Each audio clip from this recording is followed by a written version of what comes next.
আসসালামু আলাইকুম বন্ধুরা, আমি মোহাম্মদ শামীম ইসলাম আছি আপনাদের সঙ্গে। সবাইকে আবারও স্বাগতম আমাদের অডিও বুক সিরিজ আমি মেজর ডালিম বলছির নতুন পর্বে। আমরা শেষ পর্বে জেনেছিলাম কী কারণে কর্নেল ওসমানী পদত্যাগ করেছিলেন, তারপর আওয়ামী লীগ কীভাবে গুজব ছড়িয়েছিল, উঠে এসেছিল অনেক গুরুত্বপূর্ণ ঘটনা। আজকের এই পর্বে আমরা সেই উত্তেজনাপূর্ণ গল্পের আরও গভীরে প্রবেশ করব এবং জানব আরও গুরুত্বপূর্ণ কিছু তথ্য। আপনি যদি আগের পর্বগুলো না দেখে থাকেন তবে ডেসক্রিপশনে দেয়া প্লেলিস্টের লিঙ্ক থেকে দেখে নিতে পারেন। আপনার পছন্দ হলে চ্যানেলটি সাবস্ক্রাইব করুন, বেল আইকনে ক্লিক করে রাখুন যেন ভবিষ্যতের কোনো পর্ব মিস না হয়। ভিডিওটি ভালো লাগলে লাইক, কমেন্ট ও শেয়ার করুন যাতে আরও মানুষ এই গুরুত্বপূর্ণ ইতিহাসের অংশ হতে পারে। তো চলুন শুরু করা যাক আজকের পর্ব। অধিনায়কদের মহাসম্মেলন। 8 জুলাই মহাসম্মেলনের দিন ধার্য করা ছিল। অধিনায়কদের অনেকেই কলকাতায় পৌঁছে গেছেন। আমরা তখনও চেষ্টা করছিলাম যাতে কর্নেল ওসমানী তার পদত্যাগপত্র প্রত্যাহার করে নেন। এদিকে কনফারেন্সের দিন ক্রমশই ঘনিয়ে আসছে। বিভিন্ন সেক্টর কমান্ডাররাও ইতিমধ্যে কলকাতায় এসে উপস্থিত হচ্ছেন। কর্নেল ওসমানীকে আমরা একনাগাড়ে বুঝিয়ে চলেছি, অনুরোধ করে চলেছি তার পদত্যাগপত্র প্রত্যাহার করে নিতে। ভীষণ একরকম মানুষ কর্নেল ওসমানী। যারা তার সান্নিধ্য লাভ করতে সক্ষম হয়েছেন তারা সবাই সেটা জানেন।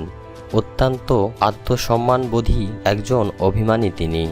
নীতির প্রশ্নে জীবনে কেউই তাকে আপোস করাতে সক্ষম হয়নি। নূর ও আমাকে তিনি ভীষণভাবে স্নেহ করতেন। বকাও খেয়েছি অনেক, কোনো সময় অযৌক্তিকভাবেও বটে। তবুও তার জীবনের শেষ দিনটি পর্যন্ত তার যে আন্তরিক ভালোবাসা আমি পেয়েছি তা ভাষায় প্রকাশ করা সম্ভব নয়। সেটা এক অমূল্য অনুভূতি। একান্ত নির্ভীতে শ্রদ্ধার সাথে তাকে ও তার স্মৃতিগুলো আমি স্মরণ করে যাব সারা জীবন। চাকুরিতে থাকাকালীন এবং চাকরিচ্যুত অবস্থায় আমরা নিজেদের মাঝে অনেক মতামত বিনিময় করেছি নির্দ্বিধায়। এমনকি অনেক ব্যক্তিগত এবং পারিবারিক সমস্যা সম্পর্কেও তার পিতৃসুলভ আচরণ ও উপদেশবলির কথা আজও মনে হলে হৃদয় ভারাক্রান্ত হয়ে ওঠে। যাক সে কথা। বাইরের ওসমানীর চেয়ে তার অন্তরের কিছুটা জানতে পারার সৌভাগ্য আমার হয়েছিল বলে নিজেকে আমি ধন্য মনে করি। আমাদের আকুতি মিনতির জবাবে তিনি কিছুই বলছেন না। এমন একটা অনিশ্চয়তার মাঝে শুরু হলো সম্মেলন 11 জুলাই 1971। অধিবেশনের আগে যখন এ সমস্ত ঘটনা ঘটছিল তখনই মে মাসের শেষ দিকে একদিন বয়রা সেক্টরের একটি অপারেশনে আমি প্রথমবারের মতো গুলিবিদ্ধ হই। ইনজুরিটা বিশেষ সিরিয়াস ছিল না। ডান হাতের মাঝের আঙ্গুলটা ভেঙে গিয়েছিল গুলি লেগে। আল্লাহর অসীম কৃপায় প্রাণে বেঁচে যায়। ক্ষত নিয়ে আমার দায়িত্ব চালিয়ে যাচ্ছিলাম। হাতের ব্যান্ডেজ নিয়েই সেক্টরে সেক্টরে ঘুরে ফিরেছি। ফলে ঠিকমতো ওষুধ এবং কেয়ার না নেয়ায় ক্ষতে একটা খারাপ ধরনের ইনফেকশন দেখা দেয়। ফলে হেডকোয়ার্টার্সের সাথে সার্বক্ষণিক যোগাযোগ আমি রক্ষা করতে পারিনি। অবশ্য নূরের মাধ্যমে মাঝে মধ্যে খবরাখবর যতটুকু সম্ভব জানার চেষ্টা করেছি। সেক্টর থেকে যোগাযোগের ব্যবস্থাও ছিল খুবই সীমিত। সম্মেলনে সব সেক্টর থেকে কমান্ডাররা এসেছিলেন। সম্মেলনের দিন সকালে নূর এসে বলল কর্নেল ওসমানী কনফারেন্স অ্যাটেন্ড করবেন না, কারণ প্রধানমন্ত্রী ও মুজিবনগর সরকারের কাছ থেকে তিনি তার পদত্যাগের ব্যাপারে সন্তোষজনক কোনো জবাব পাননি। সেক্ষেত্রে তার পক্ষে সম্মেলনে উপস্থিত হওয়াটা হবে অসম্মানজনক। তাছাড়া সম্মেলনে সবাই তাকে পদত্যাগের কারণও জিজ্ঞাসা করতে পারে। পদত্যাগের সঠিক কারণ এই মুহূর্তে সবাইকে জানানোটা মতিহীন মনে করছেন না কর্নেল ওসমানী। নূর এ খবরটা আমাকে জানিয়ে অনুরোধ করল সমস্ত ব্যাপারটা গোপন রাখতে। মুজিবনগর সরকারের প্রতিক্রিয়া দেখে কর্নেল ওসমানী তার পরবর্তী পদক্ষেপ ঠিক করবেন আভাস পেলাম। থিয়েটার রোডেই কনফারেন্স শুরু হলো। সবাই উপস্থিত। জনাব তাজউদ্দিন আহমেদ প্রধানমন্ত্রী ও প্রতিরক্ষামন্ত্রী হিসেবে হাজির হলেন। বাংলাদেশ মুক্তিবাহিনীর সেনাপ্রধান হিসেবে ওসমানী অনুপস্থিত।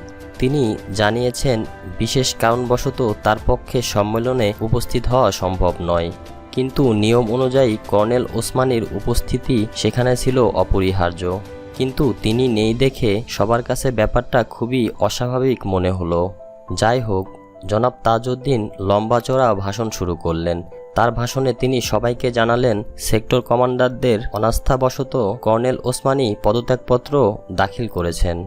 উপস্থিত সবাই প্রধানমন্ত্রীর এই ঘোষণা শুনে স্তম্ভিত হয়ে গেলেন। কথাটা এতই আকস্মিক এবং অপ্রত্যাশিত ছিল যে কমান্ডারদের মধ্যে ভীষণ উত্তেজনার সৃষ্টি হলো। কর্নেল ওসমানীর উপর কমান্ডারদের আস্থা নেই এ কথা প্রধানমন্ত্রী কি করে জানলেন, সে বিষয়ে অনেকেই প্রশ্ন উপস্থাপন করলেন। প্রধানমন্ত্রী পরিষ্কার কোনো জবাব দিতে পারলেন না। বাকবিতণ্ডার মাঝে অল্প সময়ের মধ্যেই তাকে কনফারেন্স হল ত্যাগ করে চলে যেতে হলো। সম্মেলন স্থগিত রাখার সিদ্ধান্ত নিলেন মুক্তিযোদ্ধা কমান্ডাররা। কর্নেল ওসমানী সবার কাছে, বিশেষ করে বাঙালি বীর মুক্তিযোদ্ধাদের কাছে অত্যন্ত শ্রদ্ধেয় ব্যক্তি। তার উপর অনাস্থা এনেছেন কারা, সে রহস্য উদ্ঘাটন না হওয়া পর্যন্ত কোনো কনফারেন্স হবে না বলে সিদ্ধান্ত গৃহীত হলো প্রধানমন্ত্রীর অবর্তমানেই। এ অবস্থার সুযোগ গ্রহণ করে আমি ও নূর মেজর জিয়া, মেজর খালেদ মোশাররফ এবং উইং কমান্ডার বাশারকে একান্তভাবে কর্নেল ওসমানীর পদত্যাগের আসল কারণ খুলে বললাম। আমরা এটাও তাদের বুঝিয়ে বললাম, কর্নেল ওসমানী এ ধরনের স্ট্যান্ডে অস্থায়ী সরকার ও ভারতীয় কর্তৃপক্ষের নীলনকশা বাস্তবায়নের ক্ষেত্রে বাধার সৃষ্টি হয়েছে। তাই তারা অতি কৌশলে কমান্ডার ইন চিফের পদ থেকে তাকে বাদ দেওয়ার পরিকল্পনা আছে, তার পদত্যাগের সুযোগ গ্রহণ করে।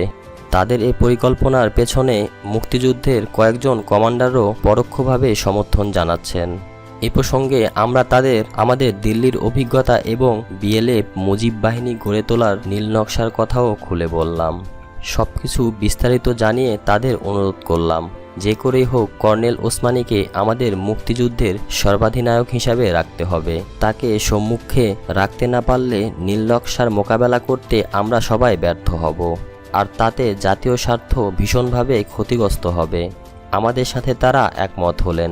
ঠিক হলো, উপস্থিত সবার তরফ থেকে তারা কর্নেল ওসমানীর সাথে দেখা করে তাকে তার পদত্যাগপত্র প্রত্যাহার করতে অনুরোধ জানাবেন। একই সাথে তাকে আশ্বাসও দেওয়া হবে তিনি যাতে সসম্মানে তার পদত্যাগপত্র প্রত্যাহার করে নিতে পারেন সেই ব্যবস্থাও গ্রহণ করার জন্য অস্থায়ী সরকারকে বাধ্য করা হবে সমগ্র মুক্তিযোদ্ধাদের তরফ থেকে। কর্নেল ওসমানীর সাথে গোপন বৈঠক হলো। আমরা যা বলেছিলাম তার পুনরাবৃত্তি তিনি করলেন তাদের কাছে। সবাই তার পদত্যাগ করার পেছনের যুক্তি পরিষ্কার বুঝতে পারলেন। সব বুঝে তারা তাকে অনুরোধ জানালেন, জাতীয় স্বার্থবিরোধী সব ষড়যন্ত্রকে মোকাবেলা করার জন্য তার নেতৃত্ব বিশেষভাবে প্রয়োজন। একমাত্র তিনিই মুক্তিবাহিনীকে ঐক্যবদ্ধ রাখতে পারেন। ঐক্যবদ্ধ প্রচেষ্টা ছাড়া কোনো ষড়যন্ত্রের মোকাবেলা করা সম্ভব নয়। তাদের দেয়া অ্যাসুরেন্সের পরিপ্রেক্ষিতে কর্নেল ওসমানী তার পদত্যাগপত্র প্রত্যাহার করবেন বলে আমাদের কাছে প্রতিজ্ঞাবদ্ধ হলেন। তার সাথে আলাপের পর আমরা গেলাম অস্থায়ী প্রেসিডেন্ট জনাব নজরুল ইসলাম ও অস্থায়ী প্রধানমন্ত্রী জনাব তাজউদ্দিনের কাছে। আমাদের দেখে দুজনেই বেশ কিছুটা অস্বস্তি বোধ করছিলেন। সকালের মিটিংয়ের অবস্থা বুঝে জনাব তাজউদ্দিন ইতিমধ্যেই শঙ্কিত হয়ে পড়েছিলেন। সরাসরিভাবে প্রধানমন্ত্রীকে প্রশ্ন করা হলো, আপনি কোন যুক্তির ভিত্তিতে সকালে আপনার বক্তব্যে বললেন সেক্টর কমান্ডারদের অনাস্থার পরিপ্রেক্ষিতে কর্নেল ওসমানী পদত্যাগ করার সিদ্ধান্ত নিয়েছেন? জবাবে কিছুটা বিব্রত হয়ে তাজউদ্দিন সাহেব বললেন, তার কাছে খবর রয়েছে যে বেশ কিছু কমান্ডার জনাব ওসমানীর ওপর অনাস্থা পোষণ করেছেন। মহামান্য প্রধানমন্ত্রী, আপনাকে স্পষ্ট ভাষায় জানিয়ে দিতে চাই, শুধুমাত্র কমান্ডারদের তরফ থেকেই নয়, সমগ্র মুক্তিফৌজের তরফ থেকে আমাদের পূর্ণ আস্থায় যে রয়েছে কর্নেল ওসমানীর ওপর মুক্তিবাহিনীর সর্বাধিনায়ক হিসাবে তা নয়, তিনি আমাদের অতি শ্রদ্ধার পাত্রও বটে। তার পরিবর্তে অন্য কাউকে যদি কমান্ডার ইন চিফ বানানোর চিন্তাভাবনা করে থাকেন তবে বলতে বাধ্য হচ্ছি আমাদের বেশিরভাগ মুক্তিযোদ্ধার কাছে তিনি গ্রহণযোগ্য নাও হতে পারেন। প্রবাসী সরকারের হয়তোবা ক্ষমতা থাকতে পারে, সরকার ইচ্ছামতো একজন সর্বাধিনায়কও নিয়োগ করতে পারে, কিন্তু তার পরিণতি কি হবে সেটাও একটু ভেবে দেখবেন। মেজর জিয়াই প্রধানমন্ত্রীর কথার জবাব দিলেন। জনাব নজরুল ইসলাম ও তাজউদ্দিন দুজনই মেজর জিয়ার কথা শুনে ভীষণভাবে চিন্তাগ্রস্ত হয়ে পড়লেন। কিছুক্ষণ ভেবে তাজউদ্দিন সাহেব বললেন, ওসমানী সাহেব স্বেচ্ছায় পদত্যাগপত্র দাখিল করেছেন, তিনি সেটা প্রত্যাহার করলে সরকার তার পুনর্নিয়োগ সম্পর্কে পুনর্বিবেচনা করতে পারে। তিনি স্বেচ্ছায় ইস্তফা দিয়েছেন সেটা ঠিক, কিন্তু সম্মেলনে আপনি যে কারণে তিনি পদত্যাগ করেছেন বলে ঘোষণা দিয়েছেন সেটা সত্য নয়। কী কারণে তিনি পদত্যাগপত্র সরকারকে স্বেচ্ছায় দিয়েছেন সেটা আমরা অবশ্যই শুনব তার কাছ থেকেই। আমাদের অনুরোধ, কাল সম্মেলনে আপনি বলবেন আপনার কাছে যে খবর এসেছিল কিছু কমান্ডারের অনাস্থার ব্যাপারে, সেটা তদন্তে ভুল প্রমাণিত হয়েছে। শুধু তাই নয়, আপনি আরও বলবেন উপস্থিত সব কমান্ডার এবং সমগ্র মুক্তিফৌজের দাবি একমাত্র কর্নেল ওসমানীই থাকবেন কমান্ডার ইন চিফ হিসাবে, অন্য কেউ নয়। সে পরিপ্রেক্ষিতে সবার তরফ থেকে আপনি স্বয়ং তাকে তার ইস্তফা প্রত্যাহার করে নেবার জন্য অনুরোধ জানাবেন এবং একমাত্র সেক্ষেত্রে তিনি তার পদত্যাগপত্র প্রত্যাহার করবেন। কথার ধরন থেকে বুদ্ধিমান জনাব তাজউদ্দিন আহমেদ বুঝে নিলেন মুক্তিযুদ্ধের কমান্ডাররা ইতিমধ্যে অনেক কিছুই জেনে গেছেন। পদ্মার অন্তরালে পাশা খেলার চালগুলো সম্পর্কেও হয়তোবা অনেকেই অবগত হয়ে পড়েছেন। তাই কেঁচো খুঁড়তে সাপ বেরিয়ে না পড়ার জন্য মেজর জিয়ার অনুরোধ মেনে নিতে রাজি হলেন প্রধানমন্ত্রী তাজউদ্দিন। পুরো মিটিংয়ে নির্বাক নীরব সাক্ষী হয়ে নিশ্চুপ বসেছিলেন অস্থায়ী রাষ্ট্রপতি জনাব নজরুল ইসলাম। মিটিংয়ের বিস্তারিত বিবরণ নূরের মাধ্যমে জানানো হলো কর্নেল ওসমানীকে। পরদিন কথামতো কাজ করলেন প্রধানমন্ত্রী। তার অনুরোধে কর্নেল ওসমানী তার পদত্যাগপত্র প্রত্যাহার করে সম্মেলনে নেতৃত্ব দেবার স্বীকৃতি জানালে করতালির মাধ্যমে উপস্থিত সবাই কর্নেল ওসমানীর সিদ্ধান্তকে আন্তরিক অভিনন্দন জানালেন। কর্নেল ওসমানীর নেতৃত্বে সম্মেলন শুরু হলো।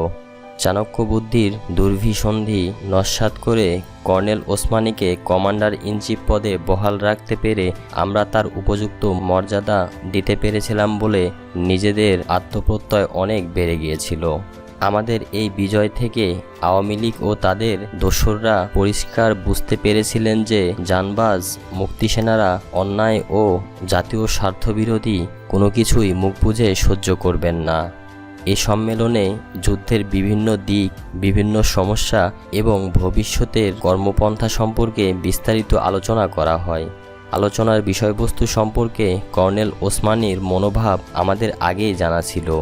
সে আলোকেই আলোচনা পরিচালিত হলো। ওই বৈঠকে lieutenant colonel M A Rab Bangladesh মুক্তিফৌজের চিফ অফ স্টাফ এবং group captain A K Khandaker deputy chief of staff নিযুক্ত হন। এছাড়া গুরুত্বপূর্ণ সিদ্ধান্ত যেমন নেওয়া হয়েছিল তা হচ্ছে: 1. বিভিন্ন সেক্টরে সীমানা নির্ধারণ। 2. মুক্তিযুদ্ধের কৌশল পদ্ধতির সারসংক্ষেপ এবং বর্ণনা। ক. নির্ধারিত এলাকায় নির্দিষ্ট দায়িত্বে 5 অথবা 10 জনকে নিয়ে গঠিত ট্রেনিংপ্রাপ্ত গেরিলা দলগুলোকে বাংলাদেশের অভ্যন্তরে পাঠানো হবে। খ. গেরিলাদের শ্রেণী বিভক্তি। Action group. এ গ্রুপের সদস্যরা শত্রুর বিরুদ্ধে সরাসরি তবে গেরিলা হামলা চালাবে। তারা শতকরা 50 থেকে 100 ভাগ হাতিয়ার বহন করবে। গোয়েন্দা সেনা। এই গ্রুপের গেরিলারা হেডকোয়ার্টার্সের অধীনে প্রতিষ্ঠিত গোয়েন্দা বিভাগের নির্দেশে কার্যক্রম পরিচালনা করবে। এরা সাধারণত সম্মুখ সংঘর্ষে জড়িত হবে না। এদের মূল দায়িত্ব হবে খবরাখবর সংগ্রহ করা। এদের কাছে শতকরা 30 থেকে 50 ভাগের বেশি অস্ত্র থাকবে না। গেরিলা ঘাঁটি। প্রতিটি গেরিলা ঘাঁটি সেক্টর ট্রুপসের দ্বারা রক্ষিত হবে।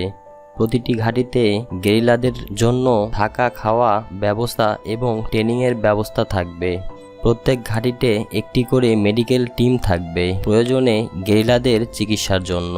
প্রত্যেক ঘাঁটিতে গেরিলাদের রাজনৈতিকভাবে সচেতন করে তোলার জন্য একজন রাজনৈতিক নেতা থাকবেন। তার দায়িত্ব হবে বিভিন্ন কর্মপদ্ধতির মাধ্যমে পাকিস্তানিদের মানসিকভাবে দুর্বল করে দেয়া এবং একই সঙ্গে বাঙালিরা যেন মানসিক সাহস ও শক্তি হারিয়ে না ফেলে সেদিকে লক্ষ্য রাখা।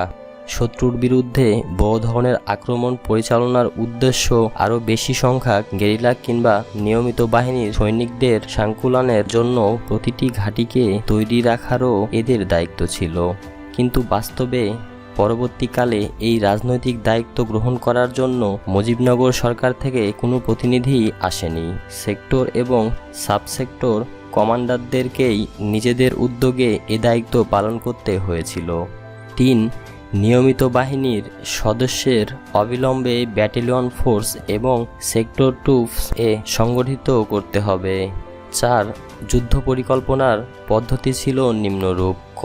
প্রতিটি সুবিধাজনক স্থানে শত্রুর বিরুদ্ধে আঘাত হানার জন্য বিপুল সংখ্যক গেরিলাকে বাংলাদেশের অভ্যন্তরে পাঠানোর বন্দোবস্ত করতে হবে। খ. শিল্প প্রতিষ্ঠান চালু রাখতে দেয়া হবে না। বিদ্যুতের খুঁটি, সাবসেকশন প্রভৃতি ধ্বংস করে বিদ্যুৎ সরবরাহ অচল করে দিতে হবে। গ, কোনো কাঁচামাল কিংবা উৎপাদিত পণ্য রপ্তানি করতে দেওয়া হবে না। এই সমস্ত জিনিস যে সমস্ত গুদামে থাকবে সেগুলো ধ্বংস করে দিতে হবে।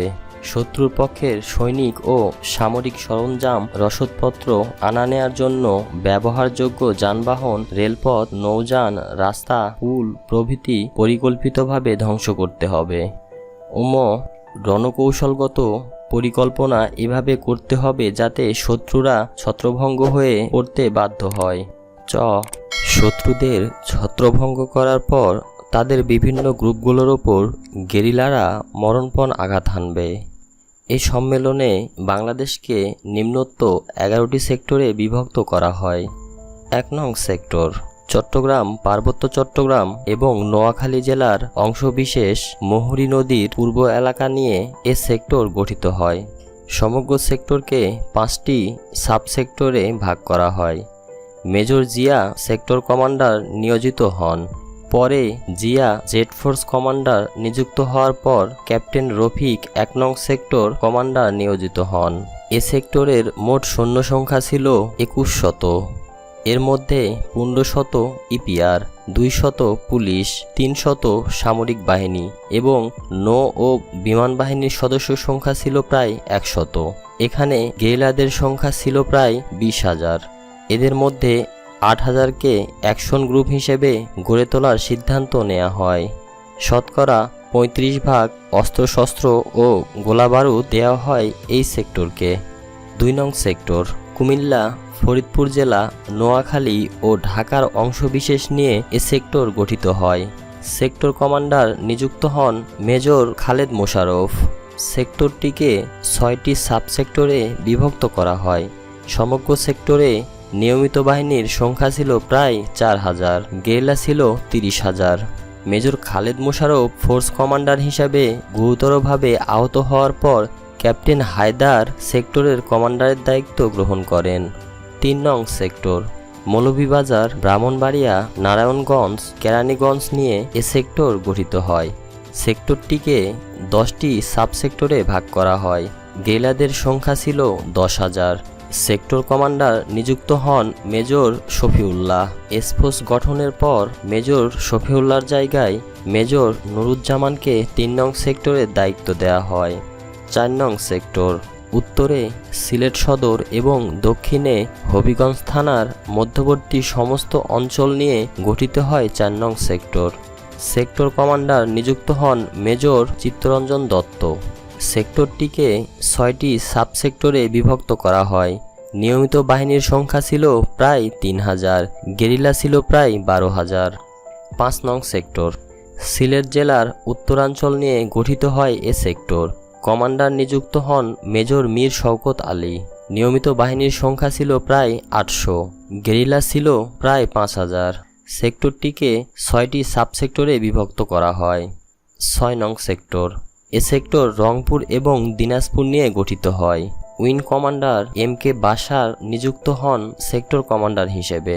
সাবসেক্টর 5টি। নিয়মিত বাহিনীর সংখ্যা প্রায় 1200, গেরিলা ছিল প্রায় 6,000। 7 নং সেক্টর, রাজশাহী, পাবনা, বগুড়া জেলা এবং দিনাজপুর জেলার অংশবিশেষ নিয়ে গঠিত হয় এ সেক্টর।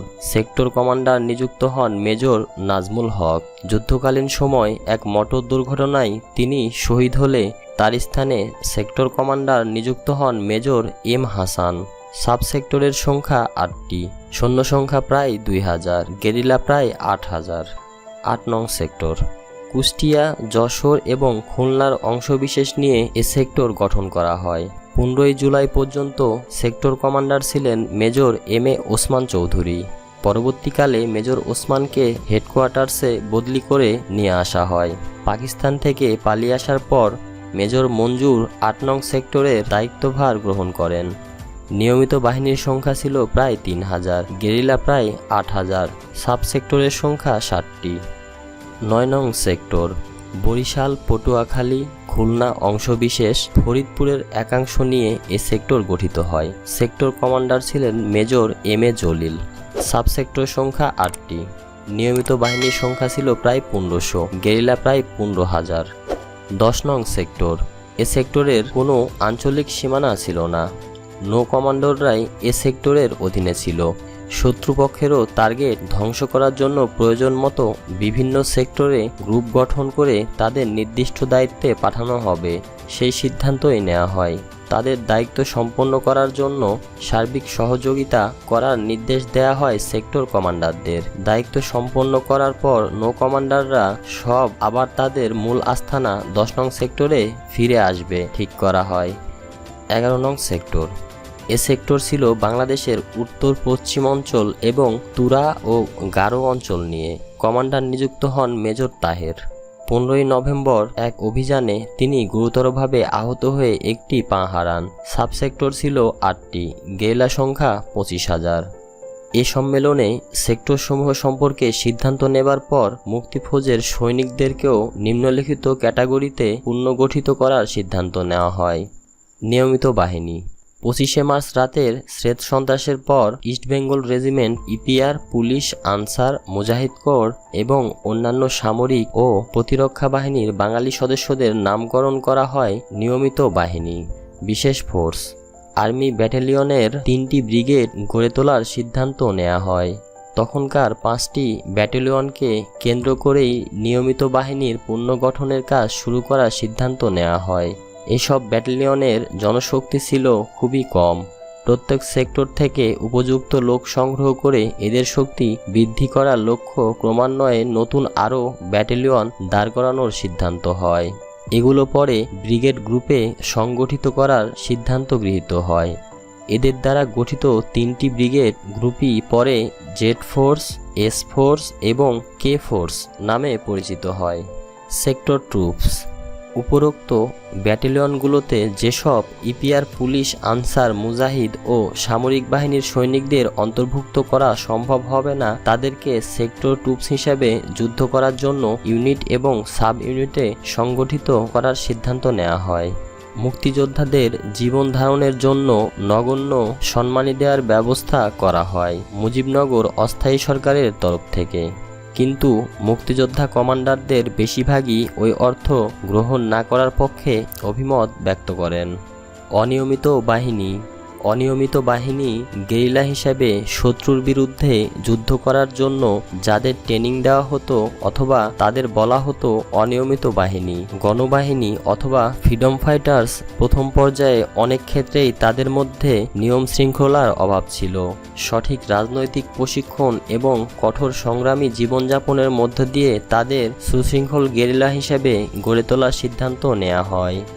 গণবাহিনীর সদস্যদের ট্রেনিংকালে সামান্য পকেট খরচা এবং বাংলাদেশের ভেতরে পাঠাবার সময় প্রথমবার তাদের কিছু রাহা খরচ দেওয়ার সিদ্ধান্ত গৃহীত হয়। এরপর তাদের বিশাল জনসমুদ্রে মিশে গিয়ে তাদেরই একজন হয়ে শত্রুর মোকাবেলা করার প্রশিক্ষণ দেওয়ার সিদ্ধান্ত নেওয়া হয়। আমাকে ক্যাপ্টেন সালাউদ্দিন, লেফটেন্যান্ট মতি ও লেফটেন্যান্ট নূরকে আগের দায়িত্বেই বহাল রাখা হয়। কনফারেন্সে কমান্ডারদের নিয়মিত এবং অনিয়মিত বাহিনীর সাংগঠনিক কাঠামো এবং সদস্য সংখ্যা হিসাব করে তাদের জন্য কাপড়চোপড়, রেশন, অস্ত্র, গোলাবারুদ, ওয়্যারলেস সেট, টেলিফোন, অতি আবশ্যকীয় রসদপত্রের তালিকা তৈরি করে মুজিবনগর সরকারের কাছে পেশ করতে বলা হয়। অস্থায়ী সরকার চাহিদা অনুযায়ী ভারত সরকারের কাছ থেকে জিনিসগুলো সংগ্রহ করবে, সে কথাই জানানো হয়েছিল মিটিংয়ে। মুক্তিযোদ্ধাদের জন্য কয়েকটি ফিল্ড হাসপাতাল গড়ার সিদ্ধান্ত নেওয়া হয়েছিল। এছাড়া সেক্টর এবং সাবসেক্টরগুলোতেও চিকিৎসা কেন্দ্র খোলার সিদ্ধান্ত গৃহীত হয়। কনফারেন্সে কর্নেল ওসমানী সবাইকে জানালেন, ইতিমধ্যে পাকিস্তান থেকেও বাঙালি সামরিক বাহিনীর অফিসাররা পালিয়ে আসার চেষ্টা এবং উদ্যোগ নিচ্ছে। এপ্রিল মাসে 3 জনের সর্বপ্রথম দলটির মাঝে রয়েছি আমি, লেফটেন্যান্ট মতি ও লেফটেন্যান্ট নূর। আমাদের কাছে থেকে জানা তথ্যের ভিত্তিতে তিনি আরও বলেছিলেন, অনেক বাঙালি অফিসারই স্বাধীনতা যুদ্ধ যোগ দেবার জন্য পালিয়ে আসার সুযোগ খুঁজছে, কিন্তু সীমান্ত পার হয়ে ভারতে পালিয়ে এসে তারপর যুদ্ধে যোগ দেওয়ার কাজটি খুবই বিপজ্জনক। বিশেষ করে পাকিস্তানে পরিবার পরিজন নিয়ে যারা বসবাস করছে তাদের জন্য তো বটেই। তাছাড়া বাংলাদেশের স্বাধীনতা সংগ্রামের প্রতি ভারত সরকারের মনোভাব কী সে সম্পর্কে সঠিক ধারণা করতে না পারায় অনেকেই পালিয়ে ভারতে আসতে ভরসা পাচ্ছে না।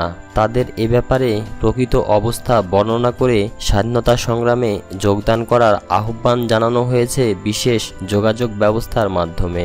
পাকিস্তান থেকে অফিসাররা চলে আসছে জানতে পেরে সকলেই খুশি হলেন। আমাদের উষ্ণ অভিনন্দন জানানো হলো। অস্ত্রশস্ত্র এবং রসদপত্র সংগ্রহের ব্যাপারে পরে আমাদের হয়েছিল তিক্ত অভিজ্ঞতা। কখনোই আমরা প্রয়োজন অনুযায়ী অস্ত্রশস্ত্র, গোলাবারুদ এবং রসদপত্র পাইনি। যা পেয়েছি তার পরিমাণ চাহিদার তুলনায় খুবই সামান্য। নিঃসন্দেহে এ সমস্যার কারণে আমাদের যুদ্ধের প্রথম অবস্থায় শত্রুর হাতে মার খেতে হয়েছিল অনেক ক্ষেত্রে।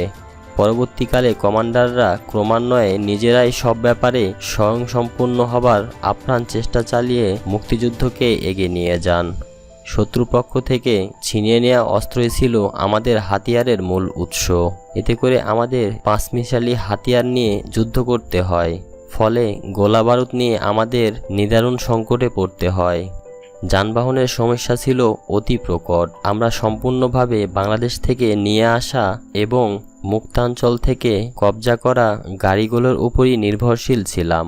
এদের রক্ষণাবেক্ষণের দায়িত্ব নিতে হয় কমান্ডারদেরকেই। আমাদের চিকিৎসার সমস্যাও ছিল প্রকট। ভারতীয় হাসপাতালগুলো প্রায় সময় ভরে থাকত শরণার্থীতে। যুদ্ধকালীন সময় সবচেয়ে বড় ফিল্ড হাসপাতালটি স্থাপিত হয়েছিল ২ নং সেক্টরের বিশ্রামগঞ্জে। ব্রিটেন থেকে আগত ডাক্তার জাফরুল্লাহ, ডাক্তার মোমেন এবং তাদের আরও কয়েকজন বন্ধুবান্ধবের উদ্যোগে এবং প্রবাসী বাঙালি ও অবাঙালি হিতৈষীদের সাহায্যে এই বেসরকারি ফিল্ড হাসপাতাল অতি কষ্টে স্থাপন করে মুক্তিযুদ্ধে তারা অমূল্য অবদান রাখেন। তাদের সময় বাংলাদেশ থেকে খুব কম সংখ্যক চিকিৎসকই যুদ্ধে যোগদান করে। তাই তাদের ঘাটতি পূরণ করতে হয়েছিল মেডিকেল কলেজের ছাত্রছাত্রীদের সাহায্যে। তাদের নিঃস্বার্থ প্রাণঢালা সেবার কথা মুক্তিযোদ্ধারা কখনোই ভুলতে পারবে না। এ ধরনের আরও অনেক সমস্যা ও সমাধানের উপায় কনফারেন্সে যদিও বা আলোচিত হয়েছিল এবং মুক্তিযোদ্ধাদের সব চাহিদাই পূরণ করা হবে বলে মুজিবনগর সরকারের কাছ থেকে প্রতিশ্রুতিও পাওয়া গিয়েছিল, কিন্তু যুদ্ধকালীন সময় মুক্তিযোদ্ধারা কখনো পর্যাপ্ত পরিমাণে কিছুই পায়নি। ঠিক সময় মতো পাওয়া যায়নি অতি প্রয়োজনীয় যুদ্ধ সরঞ্জাম। যুদ্ধ সম্ভার। বর্ষাকালে জৌলি ভিত্তিতে মুক্তিযোদ্ধাদের জন্য আচ্ছাদন নির্মাণের কথা থাকলেও সে আচ্ছাদন তৈরি করতে পারেনি আওয়ামী লীগ সরকার। মুক্তিযোদ্ধারা হাড়কাঁপুনি শীতে রাত কাটিয়েছেন খোলা আকাশের নিচে। তাঁবু এবং শীতবস্ত্রের পর্যাপ্ত কোনো বন্দোবস্তই করা সম্ভব হয়নি সরকারের পক্ষে। কম্বলের উষ্ণতা থেকে বঞ্চিত থেকেছেন আহত মুক্তিযোদ্ধারা। অধিকাংশ বীর মুক্তিযোদ্ধারা যুদ্ধ করেছেন আধপেটা খেয়ে, খালি গায়ে, খালি পায়ে। সব কষ্ট, সব অসুবিধা তারা হাসি মুখে মোকাবেলা করেছিলেন একটি স্বপ্নের নেশায়। সে স্বপ্ন স্বাধীন, শোষণমুক্ত বাংলাদেশ। জুলাই মাসে পৌঁছলেন captain Taher, captain Ziauddin, captain Patwari এবং মেজর মঞ্জুর, তার পরিবার এবং 2 জন সৈনিক দেহরক্ষী। তারা শিয়ালকোট সেক্টর দিয়ে পালিয়ে আসেন। তাদের পর আরও যারা পালিয়ে আসেন তারা হলো captain Khairul Anam, captain Pasha, captain Shahriar Rashid Khan, lieutenant Bazlul Huda, captain Rashed Chowdhury, captain Faruk Rahman, captain Rashid, lieutenant Jahangir প্রমুখ। কনফারেন্সের সুযোগে অনেকের সাথে আমাদের মত বিনিময় হয় ভারতীয় নীল নকশার প্রভাব ও পরিণতি নিয়ে। যাদের সাথে বিশেষভাবে পরিচিত ছিলাম শুধু তাদের সাথেই গোপনে আলোচনা করা হয়েছিল এই অতি স্পর্শকাতর বিষয়টি। Major Zia, major Khaled Mosharraf, captain Jalil, wing commander Bashar এর অন্যতম। পরবর্তী পর্যায়ে major Manzur, captain Taher, captain Ziauddin, captain Salauddin, captain Shahriar, captain Hafiz, captain Mahbub, captain Rashid, captain Mohsin, lieutenant Huda, lieutenant Jahangir ছাড়াও যাদের সাথে বন্ধুত্বের সম্পর্ক আগে থেকেই বিদ্যমান ছিল তাদের সাথেও বিস্তারিত আলোচনা হয়। পর্দার অন্তরালে মুক্তিযুদ্ধ নিয়ে বিভিন্ন মহল, অস্থায়ী সরকার ও ভারতীয় প্রশাসনের চক্রান্ত ও স্বার্থ নিয়ে আলোচনার ফলে কতগুলো সিদ্ধান্তের ব্যাপারে আমাদের মধ্যে ঐক্যমত্যের সৃষ্টি হয়। সিদ্ধান্ত নেওয়া হয় মুক্তিযুদ্ধের প্রাথমিক পর্যায়ে ভারত সরকারের নীতি এবং মুজিবনগর সরকারের অযোগ্যতাকে নিয়ে বিশেষ উচ্চবাক্য করা ঠিক হবে না। আমাদের বিভিন্ন মহলের উদ্দেশ্যে এবং তাদের হীন উদ্দেশ্য হাসিলের চক্রান্তের ব্যাপারে সদা সচেতন থাকতে হবে। একই সাথে মুক্তিযোদ্ধাদের পুনর্গঠন করে তাদেরকে সামরিক এবং রাজনৈতিকভাবে সচেতন করে তুলতে হবে।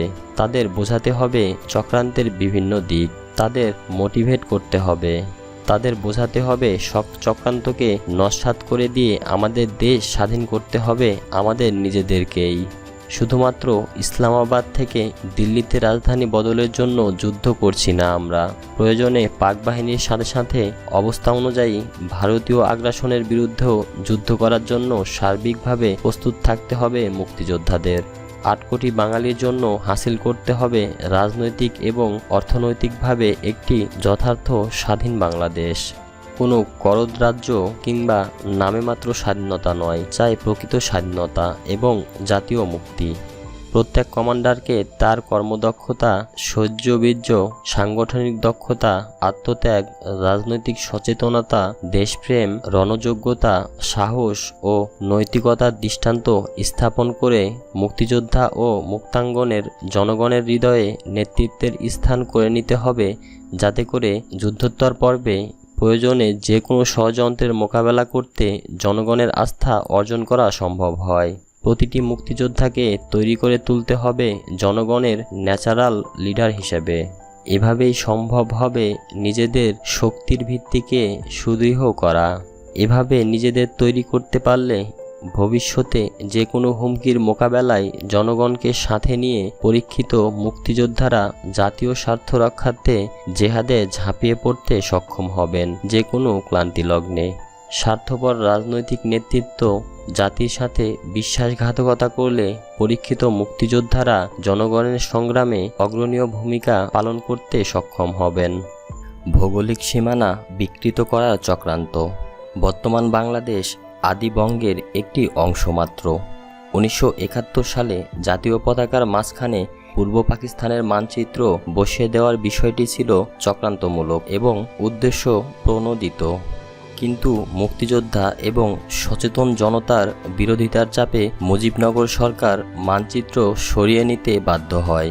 আদিবঙ্গের পরিসীমা নির্ধারিত ছিল এভাবে: উত্তরে হিমালয় পর্বতমালা, নেপাল, কিসিম এবং ভুটান, উত্তর পূর্ব দিকে ব্রহ্মপুত্র এবং এর অববাহিকায় গড়ে ওঠা বদ্বীপ অঞ্চল, উত্তর পশ্চিমে দাঁড়গঙ্গা, উত্তরে সমান্তরালভাবে প্রবাহিত ভাগীরথী নদীর অববাহিকায় সমতল ভূমি, পূর্ব দিকে বার্মার পার্বত্যমালা, পশ্চিমবঙ্গের সর্বাঞ্চল, বীরভূম, মালভূম, ধলভূম, কেওঙ্গর, ময়ূরভঙ্গের অরণ্যময় মালভূমি, দক্ষিণে বঙ্গোপসাগর।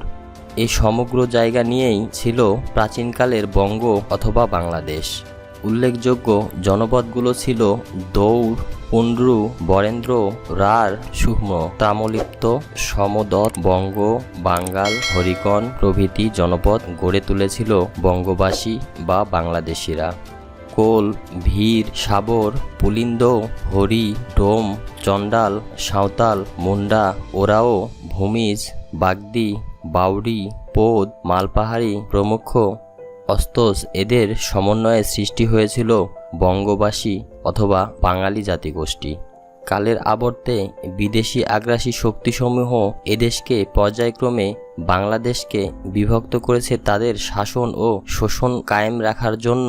ভৌগোলিক দ্বিধাবিভক্তির ফলে জাতি হয়ে পড়েছে বিভক্ত, কিন্তু ভৌগোলিক সীমানা অপরিবর্তনীয় নয়। আমাদের পূর্বপুরুষরা গড়ে তুলেছিলেন সর্বোৎকৃষ্ট জনপদ, শহর, নগর, বন্দর এবং সমৃদ্ধ রাজ্য ও জনপদ। তারা সৃষ্টি ও বিকাশ ঘটিয়েছিলেন উন্নত মানের সংস্কৃতি এবং বিস্ময়কর ঐতিহ্যবাহী শিল্প ব্যবস্থা। এর সব কিছুই আমাদের জাতীয় গৌরব। কায়েমি স্বার্থবাদীরা যতই চেষ্টা করুক না কেন আমাদের আবাসভূমি সীমানা সম্পর্কে ভ্রমজাল সৃষ্টি করতে এবং জাতীয়তাবাদ নিয়ে জটিলতা এবং উসভ্রান্তি সৃষ্টি করতে, যাতে করে তাদের কায়েমি স্বার্থ টিকে থাকে, তা একদিন নস্যাৎ হয়ে যাবে। কোনো বিতর্ক সৃষ্টি করতে জনগণকে সর্বকালের জন্য বোকা বানিয়ে রাখা কিছুতেই সম্ভব হবে না। জাতি একদিন ঐতিহাসিক সত্যকে অনুধাবন করতে সক্ষম হবে এবং ইনশাআল্লাহ এমন একদিন নিশ্চয়ই আসবে যখন তারা তাদের দীর্ঘদিনের অন্যায় এবং বঞ্চনার হিসাব নিকাশ করে তাদের ঐতিহাসিক পাওনা আদায় করে নেবে। ভারতীয় গোয়েন্দা সংস্থা রই কাদের সিদ্দিকীকে আলোচ্য ব্যক্তিত্ব হিসেবে গড়ে তোলে। আমি অনেকটা সুস্থ হয়ে উঠেছি। পুরোপুরিভাবে সুস্থ না হলেও সেপ্টেম্বরের শেষাশেষি আমি সেক্টরে ফিরে যাবার সিদ্ধান্ত নেই। কিছুটা সুস্থ হয়ে ওঠার পর সেপ্টেম্বরে ফিরে গেলাম সেক্টরে। বাঁ হাতে তখনও প্লাস্টার। যুদ্ধ তখন ছড়িয়ে পড়েছে সারা বাংলাদেশে। মুক্তিফৌজ এবং গেরিলাদের হাতে প্রচণ্ড মার খেয়ে হানাদার বাহিনী দিশেহারা। তাদের মনোবল সম্পূর্ণভাবে ভেঙে পড়েছে। তীব্র গেরিলা অভিযানে ভীত সন্তুষ্ট হয়ে হানসেনারা তখন বড় বড় শহরে ডিফেন্সিভ পজিশনে বাধ্য হয়ে নিজেদের গুটিয়ে নিয়েছে। শহরগুলো ছাড়া সারা বাংলাদেশ তখন বিশাল এক মুক্তাঞ্চল। গেরিলারা প্রায় পুরো দেশই তাদের অবাধ বিচরণভূমিতে পরিণত করেছেন। তাদের সফল তৎপরতায় বাংলাদেশের স্বাধীনতা ইতিমধ্যেই সময় সাপেক্ষে একটি বাস্তবতায় পরিণত হয়েছে। মুক্তিফৌজের সাহস, উদ্যম এবং সাংগঠনিক শক্তি ক্রমশই বেড়ে চলেছে। প্রধান প্রধান শহরগুলো, এমনকি ঢাকা শহরেও প্রকাশ্য দিবালোকে অসীম সাহসিকতার সাথে একটার পর একটা সফল অভিযান করে চলেছে বীর মুক্তিযোদ্ধারা, নাস্তানাবুদ বেসামাল খান সেনারা। মুক্তিদের সর্বদা তটস্থ অবস্থান থাকছে। বিশেষ করে রাতের আধার ওদের জন্য হয়ে উঠেছে নাভিশ্বাসের কারণ। জানবাস মুক্তিযোদ্ধাদের অভূতপূর্ব সাফল্যের খবরগুলো বিদেশি প্রচার মাধ্যমগুলোতে শিরোনামে প্রকাশিত হচ্ছে প্রায় প্রতিদিনই। আমাদের মরাল ভীষণ হাই। ইতিমধ্যেই বিএলএফের ট্রেনিংপ্রাপ্ত সদস্যরা দেশের ভিতরে বিভিন্ন স্ট্র্যাটেজিক পয়েন্টে অবস্থান নিয়েছে। তাদের অস্ত্রশস্ত্র মুক্তিফৌজের তুলনায় অনেক উচ্চমানের। এ সত্ত্বেও খান সেনাদের বিরুদ্ধে সম্মুখ সংঘাতে তেমন একটা অংশগ্রহণ করছে না তারা। পক্ষান্তরে অনেক জায়গায় জনগণের ওপর অন্যায়, জুলুম, চাঁদাবাজি এবং লুটপাট করছিল তারা। সে সমস্ত খবর পাচ্ছিলাম আমরা। তাদের ওই ধরনের কার্যকলাপে বাধা দেবার কালে অনেক জায়গায় মুক্তিফৌজের যোদ্ধাদের সাথে তাদের সংঘর্ষ হচ্ছিল।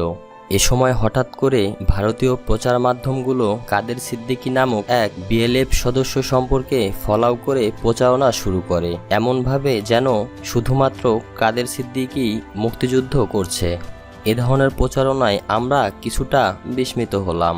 পাকিস্তান আমলে একম ইস্ট বেঙ্গল রেজিমেন্টের এই সৈনিক নায়েক কাদের সিদ্দিকীকে ডিসিপ্লিনারি চার্জ এ শাস্তিমূলকভাবে চাকুরি থেকে বরখাস্ত করা হয়েছিল। মুক্তিযুদ্ধে তার তেমন কোনো বিশেষ ভূমিকার কথাও শোনা যায়নি। সেক্ষেত্রে তাকে নিয়ে এত হইচই কী উদ্দেশ্যে করা হচ্ছে সেটা ঠিক বুঝতে পারলাম না। একইভাবে মাঝে মেজর খালেক মোশারেফকেও ফোকাসে আনার চেষ্টা চলছিল কিছুদিন। পক্ষান্তরে মেজর জিয়া তার প্রাপ্য মর্যাদা কখনোই পাননি প্রবাসী ও ভারত সরকারের কাছ থেকে। দুই সরকার তার প্রতি ছিল সন্দিহান এবং বিদ্বেষপ্রবণ।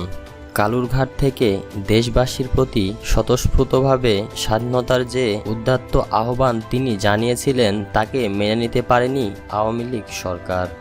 মন্ত্রিসভা এবং সচিবালয় গঠন করা হলো। তরুণ আমলারা মুজিবনগর সচিবালয়ে যোগদানের অসম্মতি জানায়। জুলাই আগস্ট মাসে প্রবাসী সরকার সেই পুরনো ঔপনিবেশিক ধাঁচেই বিভিন্ন মন্ত্রণালয় এবং সচিবালয় গড়ে তোলার সিদ্ধান্ত নেয়। সে সমস্ত আমলারা সীমান্ত পেরিয়ে কলকাতায় আশ্রয় নিয়েছিল। তাদের নিয়েই গঠিত হয়েছিল এ সমস্ত আমলাতান্ত্রিক সংগঠন। সেক্টর এবং সাবসেক্টরগুলোর মতো এ সমস্ত সংগঠনেও ভারতীয় প্রতিপক্ষ নিয়োগ করা হয়েছিল। কিছু তরুণ দেশপ্রেমিক আমলা এ ধরনের উদ্যোগের আশারতা উপলব্ধি করে ওই সমস্ত মন্ত্রণালয় এবং সচিবালয়ে যোগদানের বিরুদ্ধে সোচ্চার হয়ে ওঠে। পরিবর্তে তারা মুক্তিযোদ্ধাদের সাথে যোগদান করে প্রত্যক্ষভাবে যুদ্ধ করার সিদ্ধান্ত নেন। জনাব তৌফিক এলাহি চৌধুরী এবং জনাব কামাল সিদ্দিকী ছিলেন তাদের মধ্যে অন্যতম। পররাষ্ট্রমন্ত্রী জনাব খন্দকার মোস্তাক আহমেদ তার মন্ত্রণালয় স্থাপন করলেন সার্কাস অ্যাভিনিউতে। পুরো মিশনটাই তখন থেকে পররাষ্ট্র মন্ত্রণালয়ের প্রধান দপ্তর হিসেবে কাজ করে যাচ্ছিল।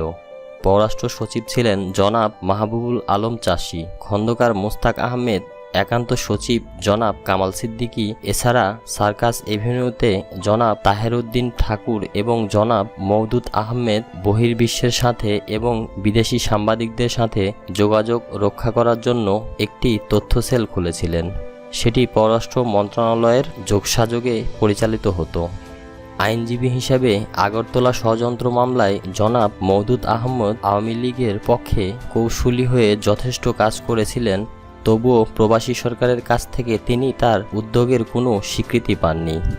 এ ব্যাপারে বিশেষ দুঃখ প্রকাশ করে জনাব মওদুদ আহমেদ প্রধানমন্ত্রী তাজউদ্দিন আহমেদকে একটি নিবেদনপত্র লিখেছিলেন। তিনি চাইছিলেন স্বীয় উদ্যোগে স্বাধীনতা সংগ্রামের পক্ষে তিনি যা কিছুই করেছিলেন প্রবাসী সরকার তার স্বীকৃতি দিয়ে তাকেও কোনো একটা বড়সড় পদে বহাল করুক, কিন্তু তার সে আশা পূরণ করেনি মুজিবনগর সরকার অজানা কোনো কারণবশত।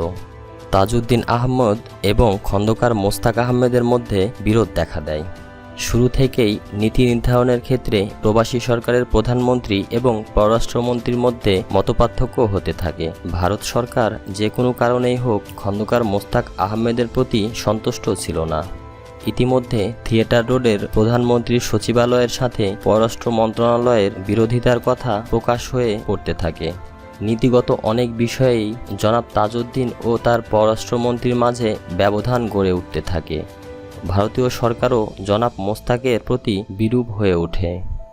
বাজারে গুজব ছড়িয়ে পড়ে যে জনাব খন্দকার মোস্তাক আহমেদ গোপনে CIA এর মাধ্যমে আমেরিকার সাথে যোগাযোগ রক্ষা করে চলেছেন।